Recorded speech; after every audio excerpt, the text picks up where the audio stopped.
You walk into your shop with a project in mind. Maybe it's fully designed and dimensioned, or maybe it's just a ghost and you plan to bring it to life as you go. Either way, it's going to fall somewhere on this graph. Practical versus pretty. Pretty could be replaced with time, cost, quality of materials, and practical could be frequency of use or level of utilitarianism.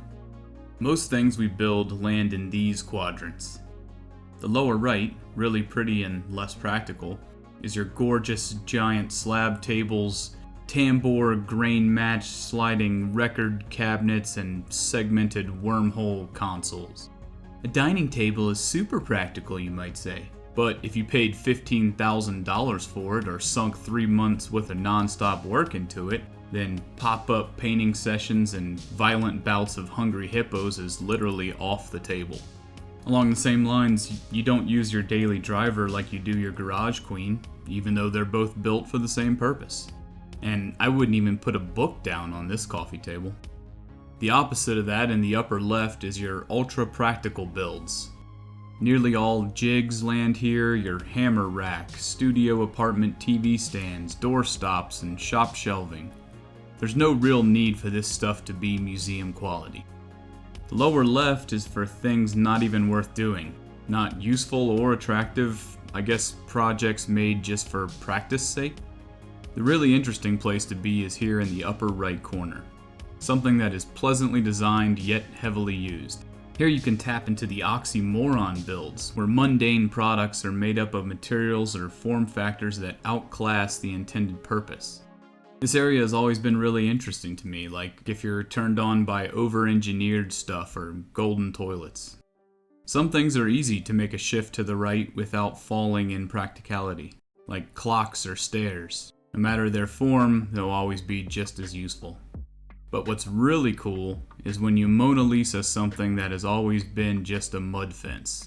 Now, most of my audience are hobbyists, woodworker/maker types, say 1 to 10 years of experience, has some tools and some abilities. So I'll say we instead of I here. We don't have to create anything for mass appeal, just for our and our family's particular variety of appeal.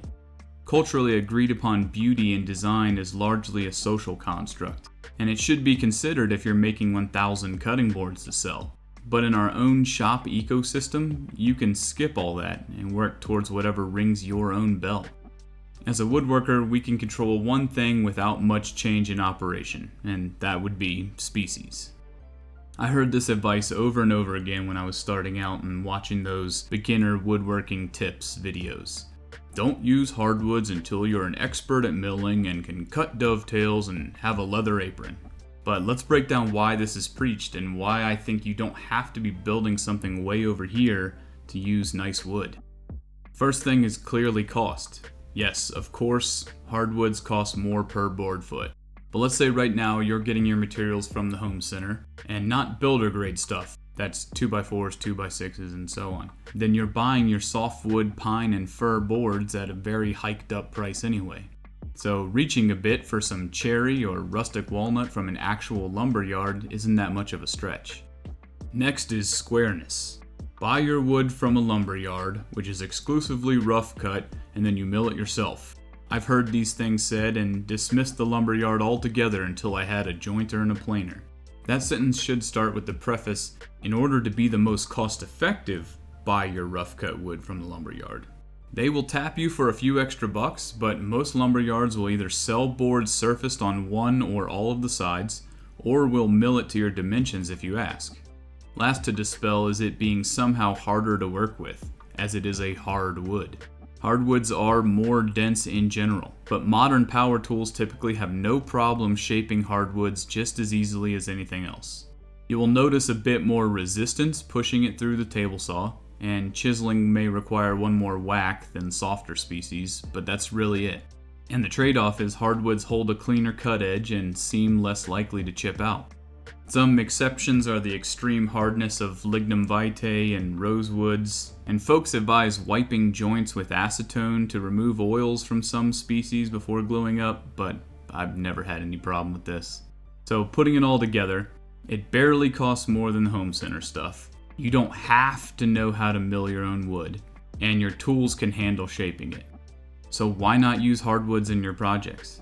Especially when what you gain is always, literally always, a more attractive end result without having to dress up your materials with stain or any other disguise. Even if you're only comfortable building things on the upper half of the graph, it is so easy to slide right on the pretty scale by just changing your starting material. If you need more convincing, note that hardwoods are more resistant to scratching and denting, so the things you build will naturally last longer. I hope this dissertation finds you right and you start making your shop paper towel holders out of Bubinga and gold, and not just reserving it for grandma's urn.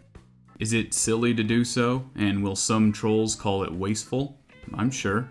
So why even build it? Because we woodwork. That's why. Thanks for watching.